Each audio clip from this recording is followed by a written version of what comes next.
She didn't buy a membership. She was a working girl for Soho House. There are moments in a relationship when one tiny detail rewrites everything a person believed. She was one of my Deal or No Deal girls she was a caddy for all of my celebrities. For Prince Harry, that moment didn't arrive with a fight, a headline, or a confession. But in the end, nothing beats the truth, the real fact. It came from a single photograph he stumbled across late one night, a photo so ordinary that anyone else would have scrolled past it without blinking. But he didn't, because behind the sunshine, behind Meghan's carefree smile, behind the shimmering water, something else sat quietly in the frame. Something he could not unsee once he noticed it. Meghan Markle has never been a member. I don't know if she's become a member now, but she had been working for Soho House since at least 2005. A navy blue canvas tote, gold lettering, a logo that belonged to a world he once thought Meghan only discovered after meeting him. Soho House. The image was hardly scandalous. It wasn't even new. But according to people who spoke to him afterward, Harry zoomed in on that bag again and again, staring as if the truth he'd been avoiding for years had finally materialized in front of him. It wasn't the object itself, it was what it represented: access, familiarity, and a social map he had never realized existed long before their supposed blind date. And that's where the unraveling began. What Harry thought was coincidence started to look like choreography. A pattern he hadn't been looking for suddenly appeared everywhere. So when Meghan came along into the scene, I just thought, this is fascinating. How is this going to play out? Prince Andrew, have you noticed how he completely avoids looking at Meghan Markle when she's around him or when she was around him? And I don't think he heard Meghan's voice. I think he heard his mother's voice. Meghan wasn't simply present at events tied to elite circles, she seemed embedded in them. And at the center of those circles was a name he had heard before, but never questioned deeply: Marcus Anderson. To the outside world, Marcus was just a friend, a stylish advisor, the kind of person always photographed in the background of celebrity gatherings. But to those inside the private world of global members-only clubs and industry gatekeepers, he was known as something else entirely. Someone who curated access, who built networks, who nudged the right people into the right rooms. Harry had never thought twice about it. But now the question nagged him with increasing force. How long had Meghan been in those rooms? And who opened the doors? According to online commentators, Meghan's appearances at Soho House events weren't random social nights. They formed a timeline: Istanbul in 2015, Barcelona in 2014, Toronto connections stretching back even further. Images surfaced of her laughing beside individuals Harry eventually met at charity galas, sporting events, and private fundraisers. He had always assumed he'd brought her into his world. But what if she'd been navigating it long before he ever arrived? Sources say Harry began digging out of curiosity, but curiosity quickly turned into compulsion. He printed photos, he circled names, he tried to figure out why so many faces from Meghan's past echoed through his present, and the more connections he traced, the more he realized his love story didn't sit neatly in the fairy tale box he once believed in. It wasn't about guilt, it wasn't about jealousy, it was about a growing fear, the fear that he had walked into someone else's plan without ever knowing a plan existed. And the deeper he looked, the darker the picture became. Harry's late-night search didn't end with that yacht photo. It became the starting point of a pattern he could no longer ignore. This gentleman right here, that's Nick Jones, the original founder of Soho House. Guess where he's going there? He's arriving at Meghan Markle and Harry's wedding as guest of honor. Oh yeah, Soho was present. What began as one unsettling detail slowly expanded into a web of interconnected moments, photos taken years apart, yet filled with the same orbit of people, the same polished faces, the same curated environments.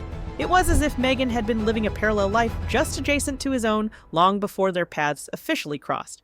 According to those who saw him during this period, Harry's demeanor shifted. He wasn't angry, he was disturbed. He paced, he scribbled notes, he highlighted names he recognized from charity boards and polo events. Every time he found overlap, the knot in his stomach tightened. Because too many of those overlaps pointed back to Marcus Anderson, a man described in one archived profile as the connector behind the curtain, someone who didn't seek the spotlight because he preferred controlling the room from the shadows. Harry remembered William once mentioning Marcus years earlier, almost in passing, but with a tone that suggested caution. At the time, Harry had dismissed it. Jealousy, he'd thought, overprotectiveness.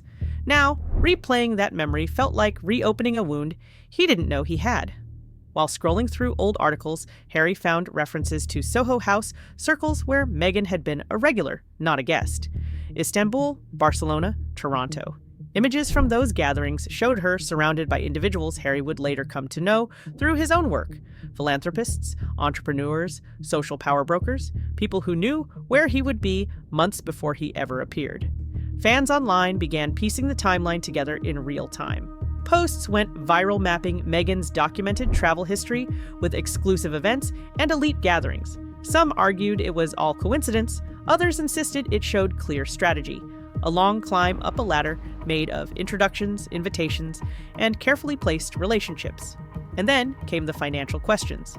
Harry, being a simple soul, has easily changed to suit Meghan's agenda. This is what Meghan has been doing. She's a piece of Klingon, like she clings to somebody who can get her there. So Meghan manages to befriend one person of a very popular group, and then that person introduces her to the others. And that because that she's being brought in by somebody they trust, she's welcomed. Harry wasn't obsessed with money, but he knew how much Meghan earned during her Suits years.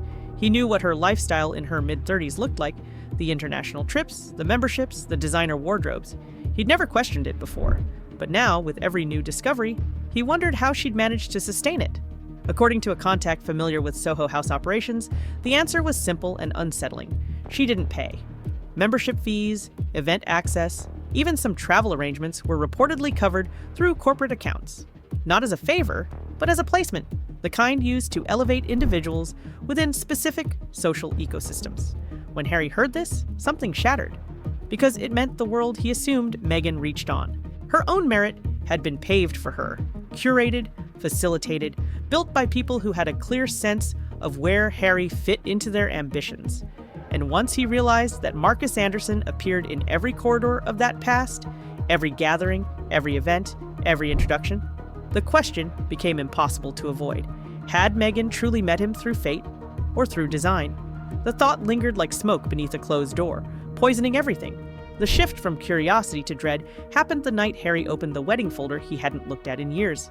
The guest list was supposed to be a sentimental keepsake, a reminder of a day filled with love, family, and unity. But now, in the quiet of his home office, it became something else entirely. He began scanning the names not as a groom, but as an investigator, and that's when the unease in his chest hardened into something sharper. More than 60 names, nearly a third of Meghan's side, had direct connections to the same private networks he'd been tracking. When she started on Suits and she befriended Jessica Mulrooney, her status changed. That she arrived in London, full career, single girl, wasn't interested. Of course, she'd been coming to London since 2013, hunting for a man to marry. People from the same clubs, same industries, same tightly woven social web. They weren't distant acquaintances. Many were individuals Meghan had been photographed with long before he entered her life. Executives, socialites, gatekeepers, people who didn't attend weddings unless the guest list served a purpose. Harry stared at the pages, frozen. What he once viewed as a celebration of two worlds, joining now looked suspiciously like a reunion. A summit of the very circle that had elevated Meghan into the spaces she once claimed she'd stumbled into by accident. And at the center of so many pictures stood Marcus Anderson, the man who had attended their wedding, the man heralded in magazines as Meghan's trusted advisor, the man Palace Security had quietly flagged years earlier, noting his history of steering ambitious women into elite circles. At the time, Harry brushed off the warning, thinking it was just another example of the institution being overly cautious. But the truth of that warning now landed with a weight he could barely hold. Sources say Harry replayed an old voicemail from William around this time, a message he had kept but never listened to fully. In it, William allegedly expressed concerns about Marcus and the speed at which Meghan's social proximity to Harry had grown. Not accusations, not judgment, just concern. Hearing his brother's voice again, steady and calm, felt like a blow to the ribs. Meanwhile, the public narrative was shifting. Commentators drew parallels to old Hollywood stories, where rising actresses were strategically paired with powerful men. Tabloids stitched together timelines showing Meghan at exclusive gatherings in 2014 and 2015, years before the so-called blind date.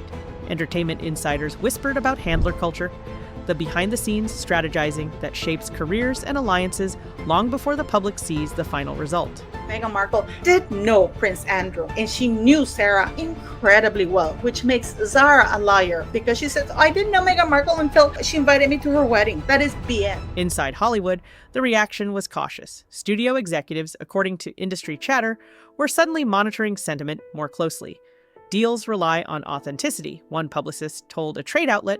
Once authenticity is questioned, so is marketability. Through all this, Harry's behavior raised alarm among staff. They described him pacing late at night, rifling through documents, repeating the same questions. Who introduced her to whom? How long had the connections been in place? What else had he missed? To them, it looked like unraveling. To Harry, it felt like clarity, painful, disorienting clarity. He wasn't creating patterns out of nothing. The patterns were already there. He had simply chosen not to see them, and now he couldn't look away. The breaking point didn't arrive with shouting or accusations.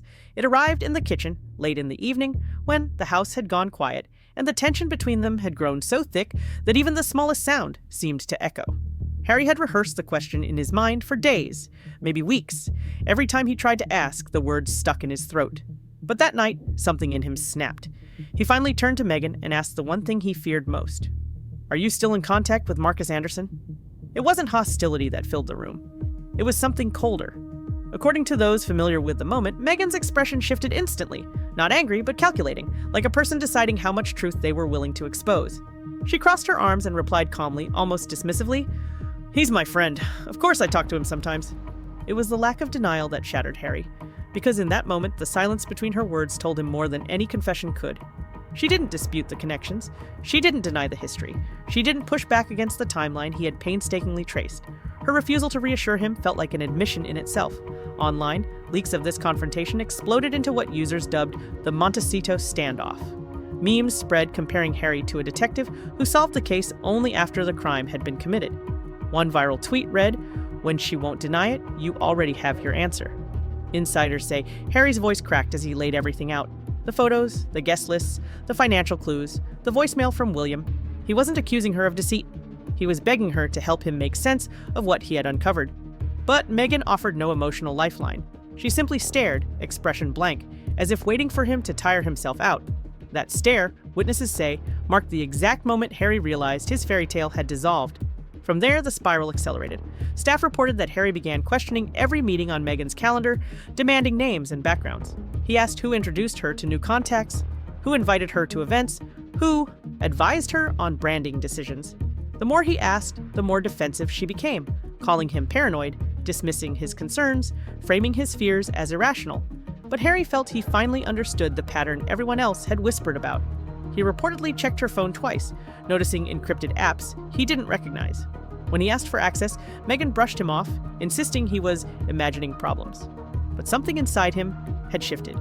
The trust that once held their marriage together was now brittle, full of hairline cracks he could no longer patch over with hope. Meanwhile, Hollywood insiders were growing wary. Publicists quietly warned their clients to avoid overlapping too publicly with Meghan until the narrative settled. Executives monitored comment sections, watching sentiment swing from admiration to suspicion. One industry strategist put it bluntly, "You can't build a brand on empowerment if people start believing the empowerment was engineered." But the real damage wasn't external. It was the transformation happening inside Harry. He wasn't just questioning Meghan anymore. He was questioning his own judgment, his own instincts, his own place in the narrative of his life. And the questions he was asking now were far more dangerous.